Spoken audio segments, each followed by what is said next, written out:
बंधुओं, बधाई हो। आखिर भगवान ने आपकी सुन ही ली। इस नवरात्रि में दो देवता आपके घर में आ चुके हैं। इन्हें जरूर पहचान लेना। एक बात याद रखना कि ये आपके कुल देवी या देवता से या पितृदेव से भी बड़ी शक्ति हैं। अगर आपने इन्हें पहचान लिया और इनका विधिवत पूजन अर्चन कर दिया तो ये आपसे खुश हो जाएंगे और आपको वो देंगे जिसके लिए आप अब तक तड़प रहे थे। करोड़ों की दौलत, सच्चा प्यार, बड़ी गाड़ी, मकान, संतान सुख, चाहे आप जो भी चाहेंगे सब कुछ मिलेगा।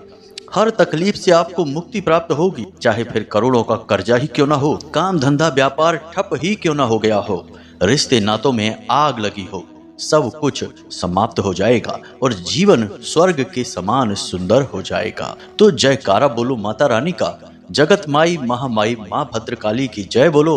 माता रानी के सांचे दरबार की जय बोलो। वृषभ राशि वाले बंधुओं, आप सभी का बहुत बहुत स्वागत करते हैं शिवप्रिया भिंड यूट्यूब चैनल में।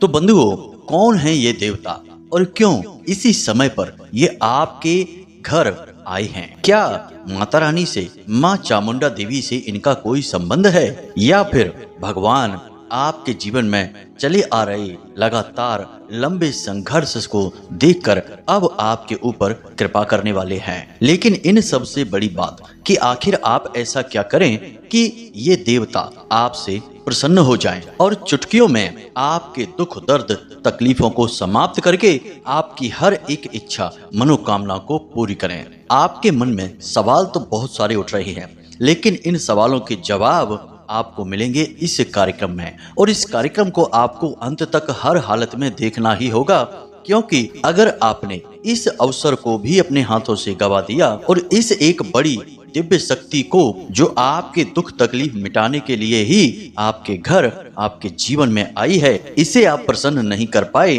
तो यह आपके जीवन के लिए एक बहुत बड़ा अभिशाप होगा। अब हम आपको यहाँ पर बता दें कि ऐसा कोई पहली बार नहीं हो रहा है कि कोई बड़ी दिव्य शक्ति आपके जीवन में आपके घर में आई है और आपको बहुत कुछ देना चाहती थी, लेकिन आप उसे पहचान नहीं पाए, उसके संकेतों को नहीं समझ पाए और आपने उसे बस यूं ही जाने दिया। याद रखना कि दिव्य शक्तियां कभी स्पष्ट तौर पर आपके सामने प्रकट नहीं होंगी, अपने होने के बस कुछ संकेत देंगी।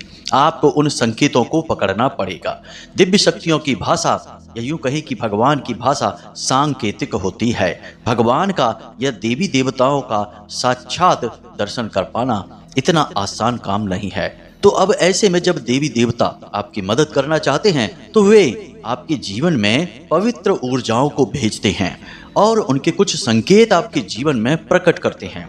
अब आपकी जिम्मेदारी यह है कि आप उन संकेतों को पहचानें और उन संकेतों को पहचानने के बाद उस दिव्य शक्ति को जानें और उस दिव्य शक्ति को जानने के बाद कुछ जरूरी कार्य करें, जीवन में कुछ जरूरी बदलाव करें ताकि वह दिव्य शक्ति आपसे प्रसन्न हो जाए। क्योंकि बंधुओं, भगवान भी ऐसे किसी इंसान के ऊपर कृपा नहीं कर सकते हैं जो अपनी स्वयं की सहज बुद्धि का प्रयोग नहीं कर सकता, प्रयास नहीं करता है। भगवान कहते हैं कि पहले तुम प्रयास करो, हम तुम्हारे साथ हैं। तो हम आगे इस कार्यक्रम में आपको इस दिव्य शक्ति के बारे में विशेष ज्ञान देंगे, इसे प्रसन्न करने के आपको बहुत ही शक्तिशाली उपाय बताएंगे, लेकिन इन सब से बढ़कर आपको वे संकेत बताएंगे जिन संकेतों से आप समझ जाएंगे कि आपके जीवन में यह दिव्य शक्ति आई है। अब आपकी राशि के लाखों लोग होंगे, तो क्या सभी के जीवन में यह दिव्य शक्ति आई होगी? नहीं, ऐसा नहीं होता है। सच तो यह है कि हर एक जातक के जीवन में इस दिव्य शक्ति का प्रवेश नहीं हुआ होगा, लेकिन अधिकतर लोगों के जीवन में दैवीय कृपा, यूं कहें कि यह विशेष देवता अवश्य आएंगे। कुछ जातकों के जीवन में इस देवी या देवता का आगमन नहीं होगा, इसका भी कुछ विशेष कारण है, वह कारण भी हम आपको बताएंगे। तो यदि आपको संकेत देखने को अपने जीवन में ना मिले तो आप निराश ना हो। आप इस दिव्य शक्ति को अपने जीवन में स्वयं कुछ प्रयास, कुछ क्रियाएं करके आकर्षित कर सकते हैं और इसकी सीधी कृपा आप प्राप्त कर सकते हैं। जी हाँ बंधुओं, तो देखा जाए तो हर एक प्रकार से आज का यह वीडियो कार्यक्रम बेहद ही शक्तिशाली है। असल में देखा जाए तो यह एक संजीवनी बूटी के समान कार्य करेगा जो आपके रुग्ण और निढाल पड़े जीवन में एक नई जान फूंक देगा। जैसे प्रभु श्री राम के भाई लक्ष्मण को शक्ति लगी और उनका शरीर निढाल होकर गिर गया, तो हनुमान जी संजीवनी बूटी लेकर आ गए और उन्हें पुनः स्वस्थ कर दिया। वैसे ही यह एक कार्यक्रम आपके जीवन को पुनः स्वस्थ कर देगा, हम इस बात की गारंटी देते हैं। बस आपको करना यह है कि इसे अंत तक जरूर देखना है। बंधुओं, बहुत ही कम ऐसे कार्यक्रम तैयार होते हैं जिनमें शुद्ध, वास्तविक और आध्यात्मिक ज्ञान की बात की जाती है। और आप तो जानते ही हैं कि हम माता रानी की शरण में हैं, उनकी साधनाओं में लीन रहते हैं, तो माता रानी हमें कुछ विशेष ज्ञान, कुछ विशेष अनुभूतियां देती हैं, जिनके आधार पर हम इस प्रकार के विशिष्ट कार्यक्रमों का निर्माण कर पाते हैं जो यथोचित परिवर्तन लाने में पूर्ण रूप से सक्षम होते हैं। देखा जाए तो माता रानी स्वयं ही हमारे माध्यम से आपके जीवन में परिवर्तन लाने के लिए अपनी कृपा पहुंचाना चाहती हैं। अब माध्यम तो कोई ना कोई बनेगा ही, हम नहीं तो कोई और बनेगा। भगवत कृपा किसी न किसी के माध्यम से ही प्राप्त होती है। इसीलिए हमारे हिंदू धर्म में सनातनी परंपरा में गुरु शिष्य परंपरा का सर्वाधिक महत्व है। तो उम्मीद करते हैं कि आप हमारी भावनाओं को समझ रहे हैं, हमारे भाव और हमारी भक्ति को भी आप पूर्ण रूप से समझ चुके हैं। अब आप इस कार्यक्रम को अंत तक अवश्य देखेंगे। तो चलिए बंधुओं, आज के इस विशिष्ट और बेहद ही अद्भुत ज्ञान से भरपूर कार्यक्रम की शुरुआत करते हैं। लेकिन इससे पहले हम माता रानी को आभार तो व्यक्त करेंगे ही, क्योंकि उनकी कृपा और उनके आशीर्वाद के बिना हम, आप और यह पूर्ण ब्रह्मांड कुछ भी नहीं है। तो चलिए बंधुओं, कमेंट बॉक्स में पूरे भक्ति भाव के साथ माता रानी को याद करते हुए जय मां भद्रकाली कृपा करो अवश्य लिख देना। एक बार नहीं, 3 बार लिखना। माता रानी आपके ऊपर पूरी कृपा करेंगे, हमें पूर्ण विश्वास है। इसी के साथ साथ यदि आप इस चैनल कार्यक्रम पर पहली बार आए हैं तो आप इसे अभी इसी समय सब्सक्राइब कर लें। ऐसा करते ही आप न केवल हमारे बल्कि माता रानी के दिव्य परिवार के सदस्य भी बन जाएंगे और आपके पास अपने आप स्वतः ही माता रानी की विशिष्ट कृपाएं, अनुकंपाएं पहुंचनी शुरू हो जाएंगी, क्योंकि आप धाम से जुड़ जाएंगे। तो चलिए जल्दी से चैनल को सब्सक्राइब कर लीजिए, फिर आगे बढ़ते हैं। तो बंधुओं, आप यह तो जानते ही हैं कि हमारे इस मृत्यु लोक में, या हम जिसे धरा, भूमि या फिर धरती लोक कहते हैं, यहाँ पर देवी देवता हमेशा हर वक्त किसी न किसी रूप में विचरण करते रहते हैं। और इस देवी देवताओं के विचरण को हमारे ऋषि मुनियों ने, जो कि महान तपस्वी होने के साथ साथ महान वैज्ञानिक भी हुआ करते थे, उन्होंने इसे अच्छी तरह से भांप लिया था। इसीलिए उन्होंने हर एक समय काल को एक विशेष नाम दे दिया और देवी देवताओं से भी जोड़ दिया, क्योंकि इन दिव्य शक्तियों का जो समय समय पर परिवर्तित होती रहती हैं, इनका कुछ विशेष गुण हुआ करता था। तो उसी गुण के आधार पर हमारे ऋषि मुनियों ने समय और काल को अलग अलग नाम दे दिया। जैसे कि सावन के महीने को कह दिया कि भोले बाबा धरती लोक पर विचरण करते हैं, जो कि शिव की शक्ति को समर्पित काल हो जाता है। इसी प्रकार नवरात्रि का जो समय होता है, यह माता को समर्पित होता है, यानी कि दैवीय शक्तियों का विचरण होता है। अब एक बात आप ध्यान से समझिए कि दैवीय शक्तियां, या यूं कहें कि माता रानी की शक्ति इस ब्रह्मांड की, या यूं कहें कि ऐसे अनंत कोटि ब्रह्मांडों की सबसे प्रचंड ऊर्जा होती है। ऊर्जा असल में हर एक की जरूरत है, न केवल इंसान की बल्कि भगवान की भी। इसीलिए आपने देखा होगा कि कोई भी देवता बिना किसी देवी के पूर्ण नहीं होता है, अपूर्ण माना जाता है। देवता चाहे कोई भी हो, चाहे वह सन्यासी हो, चाहे वह सृष्टि को चलाने वाला हो, कोई भी हो, देवी उनके साथ हमेशा विराजमान रहती हैं। चाहे ब्रह्मा जी की बात करें, चाहे भोले बाबा की बात करें, और चाहे स्वयं नारायण हमारे श्री हरि विष्णु की बात कर लें, सभी के साथ देवियां हैं जो कि उनकी शक्ति का सूचक हैं। यदि इन देवताओं के पास से ये शक्तियां चली जाएं, या यूं कहें कि जो एनर्जी है, जो कि उनकी शक्ति का सूचक है, संचालक है, अगर वे हट जाएं तो इन देवताओं का भी अस्तित्व समाप्त ही हो जाएगा। इसीलिए शास्त्रों में यह कहावत बहुत प्रचलित है कि बिना शक्ति के शिव भी सबके समान होते हैं। तो अब यहाँ तक हमें जो बातें आपको बतानी थी, उनका मकसद यह है कि आप यह समझें कि यह जो नवरात्रि का समय होता है, यह कोई साधारण काल नहीं होता है। इस काल को आपको पूर्ण रूप से उपयोग करना चाहिए।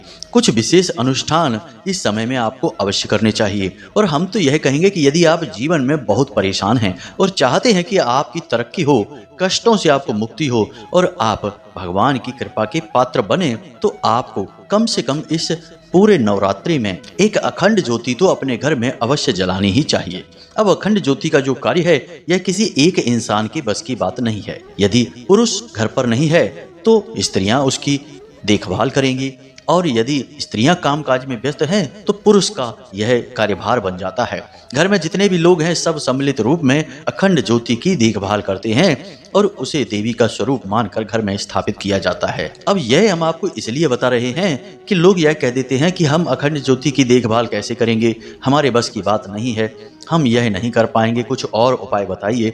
तो बंधुओं, हम यह इसलिए आपको बता रहे हैं कि कुछ चीजों में परिवार के सभी सदस्यों का शामिल होना अनिवार्य होता है, क्योंकि घर में यदि तरक्की आएगी तो उसका लाभ भी सभी को मिलेगा, दैवीय कृपा आएगी तो उसका भी लाभ सबको मिलेगा, और यदि विनाश और विध्वंस आएगा तो बर्बादी भी सबको मिलेगी। तो कुछ कार्य ऐसे होते हैं जिनमें कि समस्त परिवारजनों को शामिल होना अनिवार्य होता है, किसी एक इंसान की बस की बात नहीं होती है, ये सामूहिक कृत्य होते हैं। इसलिए आपको सब परिवार वालों को समझाना चाहिए और इसका महत्व बताना चाहिए, और ऐसे कार्यक्रमों को अपने घर में जरूर आयोजित करना चाहिए। तो चलिए, यह तो सामान्य सा ज्ञान था जो हमने आपको बता दिया कि व्यवहारिक तौर पर आपको कैसे जीवन जीना चाहिए, कैसे समय का और काल का पूर्ण उपयोग करना चाहिए। दिव्य शक्तियां तो आपकी तरफ तभी आकर्षित होंगी ना जब आप उनके अनुरूप माहौल अपने घर, अपने जीवन में बनाएंगे। आप चाहें कि आप नष्ट भ्रष्ट जीवन जिएं और दिव्य शक्तियों की कृपा आपको मिलती रहे। केवल चालीसा पढ़ लेने से दैवी शक्तियां आपको अमीर बना दें, आपके दुख तकलीफों को दूर कर दें, तो ऐसा संभव नहीं है। परिश्रम करना पड़ता है, परिवर्तन करना पड़ता है, अनुरूपता लानी पड़ती है, इसी को पात्रता लाना कहते हैं। तो अब यहाँ तक तो आपको समझ में आ गया कि किस प्रकार दिव्य शक्तियों को प्रसन्न किया जाता है और उनसे कृपा प्राप्त की जाती है। अब हम आपको बताने जा रहे हैं उस एक दिव्य शक्ति के बारे में। बंधुओं, हमारे जो ग्रह नक्षत्र हैं, इन ग्रह नक्षत्रों के पास अपनी अपनी विशेष ऊर्जाएं, शक्तियां होती हैं जो मानव के जीवन पर पूरा प्रभाव डालती हैं। ग्रहों की, नक्षत्रों की चाल का अंतर तो जीवन में महाप्रलय ला सकता है या फिर रातों रात किसी के जीवन को परिवर्तित कर सकता है, बदल सकता है। इसके प्रभाव से कोई भी नहीं बचा है, चाहे वह इस संसार का कैसा भी प्राणी, कैसा भी इंसान क्यों ना हो। तो अब यहाँ पर हम बात करने जा रहे हैं एक विशेष ग्रह की, और यह ग्रह असल में देखा जाए तो कलयुग का सबसे शक्तिशाली ग्रह कहा जाएगा। जी हाँ बंधुओं, इस ग्रह के पास इतनी अधिक शक्तियां हैं कि यह रातों रात किसी को माला माल बना सकता है तो किसी को रातों रात कंगाल भी बना सकता है। यही इसका विशेष गुण है। अत्यंत शक्तिशाली और प्रचंड ऊर्जा लेकर यह ग्रह अपने साथ घूमता है, और यह इतना अधिक चतुर और इतना अधिक बुद्धिमान है कि इसके बारे में विवरण शिव पुराण में भी मिलता है, श्रीमद् भागवत पुराण में भी मिलता है, यहाँ तक कि हमारे हिसाब से हर एक पुराण में इसके विषय में वर्णन अवश्य मिलता है। जी हाँ बंधुओं, तो अब आप सोच रहे होंगे कि हम किस ग्रह की बात कर रहे हैं और ऐसा कौन सा ग्रह है जिसके बारे में ऐसी विचित्र बातें हैं। तो ध्यान से सुनिए, वह ग्रह है राहु। अब राहु के साथ क्या विशेष हो रहा है और यह देवता कब से बन गया, यह सोचने वाली बात है। आप अपने मन में सोच रहे होंगे कि हमने क्या कहा था कि देवता आ रहे हैं और ये तो राहु की बात करने लगे। राहु कब से देवता बन गए? राहु तो एक राक्षस था। जी हाँ बंधुओं, लेकिन राहु के अंदर दैवीय गुण भी हैं। असल में देखा जाए तो राक्षस राहु तब तक ही था जब तक कि स्वयं नारायण ने उसका वध नहीं किया था, यानी वध करने की चेष्टा नहीं की थी। वध तो उसका कर ही नहीं पाए थे क्योंकि उसने अमृत पान कर लिया था। अब जिसका वध स्वयं नारायण करें, क्या वह राक्षस रह सकता है? नहीं, उसका तो तरण तारण हो ही गया, यानी कि अब वह अमृत पान करने के बाद, अमर होने के बाद देवताओं की श्रेणी में आ ही गया। इसीलिए आप जब भी घर में कोई विशेष पूजा पाठ अनुष्ठान करवाते हैं तो नवग्रह का जो पूजन होता है उसमें राहु का भी पूजन होता है। अगर राहु राक्षस है, राहु दुष्ट है, तो उसका आप पूजन क्यों करवाते हैं? सोचने वाली बात है। अब हम राहु को दुष्ट ग्रह इसलिए भी मान लेते हैं कि राहु लोगों को बर्बाद करता है, मति भ्रम पैदा करता है, लेकिन इसके ठीक विपरीत राहु यदि सकारात्मक हो जाए तो लोगों की बुद्धि को बेहद उच्च स्तर तक ले जाता है। ऐसे ऐसे फैसले करवाता है कि इंसान हर एक कार्य में निपुण हो जाता है। महाज्ञानी बन जाता है और जीवन में जो बहुत बड़े परिवर्तन होते हैं, अचानक से आने वाले बड़े बदलाव होते हैं, जैसे कि कोई बहुत शराब पीने वाला इंसान अचानक शराब पीना छोड़ देता है, तो यह राहु की वजह से ही होता है। अचानक से व्यसनों में डूबे रहने वाला इंसान संत बन जाता है, भगवान का नाम लेने लगता है, तो यह भी राहु की कृपा से ही होता है। अब यहाँ पर आपके जीवन में क्या विशेष होने जा रहा है, इसे आप जरा ध्यान से सुनिए। शनिदेव अपनी ही मूल त्रिकोण राशि में गोचर कर रहे हैं, इसे आप अच्छी तरह से जानते हैं। और शनिदेव अभी बकरी चाल में भी चल रहे हैं।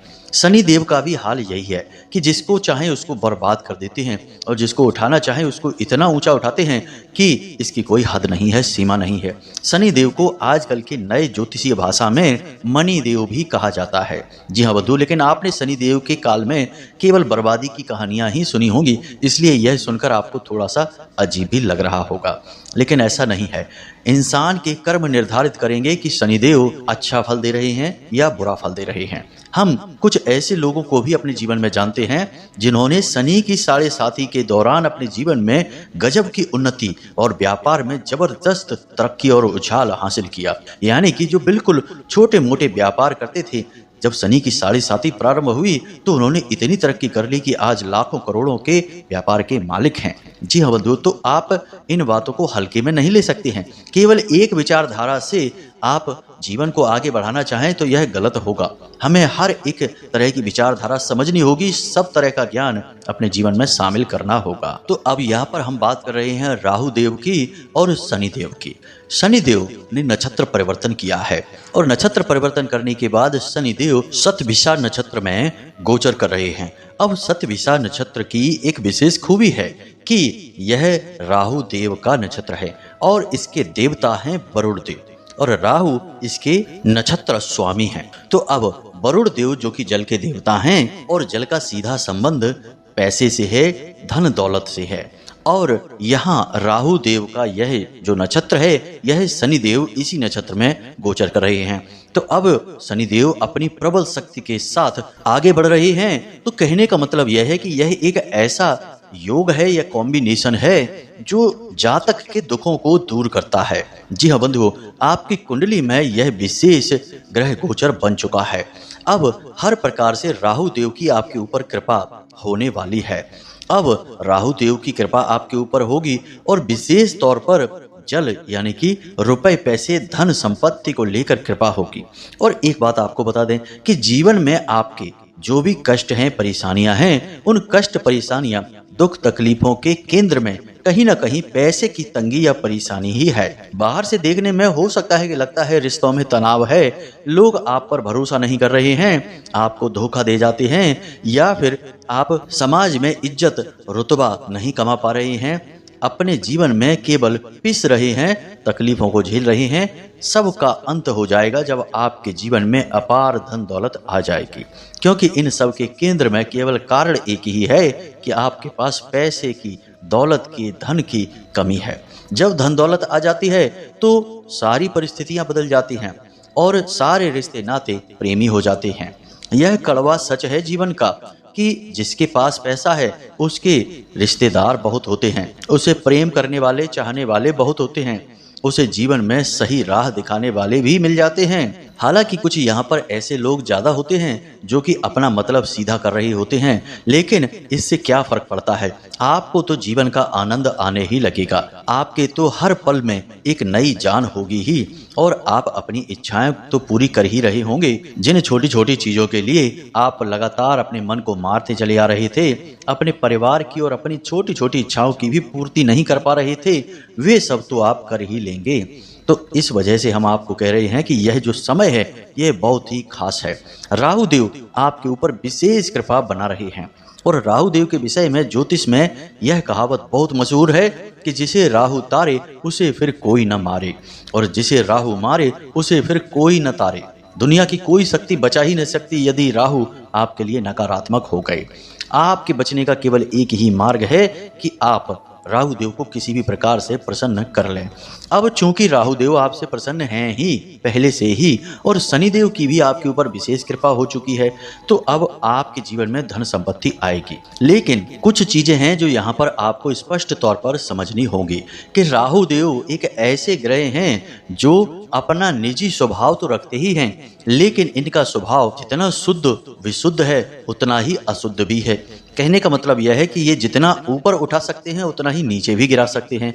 तो अब इनसे लाभ कैसे प्राप्त किया जाए, इसके लिए आप समझिए इनके स्वभाव को कि ये जिस भी प्रकार की परिस्थिति में होते हैं वैसे ही फल देना शुरू कर देते हैं। कुंडली में राहु के विषय में कहा जाता है कि राहु का अपना कोई स्वभाव नहीं है। राहु जिस ग्रह के साथ जिस भाव में बैठे होते हैं उसी के फल को कई गुणा बढ़ाकर जातक को देने लगते हैं। यदि नकारात्मक भाव में बैठे हैं तो जीवन में नकारात्मक घटनाएं, विध्वंसकारी घटनाएं बढ़ती चली जाएंगी, और यदि लाभ के भाव में बैठ गए तो रातों रात जातक लाखों करोड़ों में खेलने लगता है। तो अब इन सब बातों से आपका क्या मतलब है, ध्यान से सुनिए।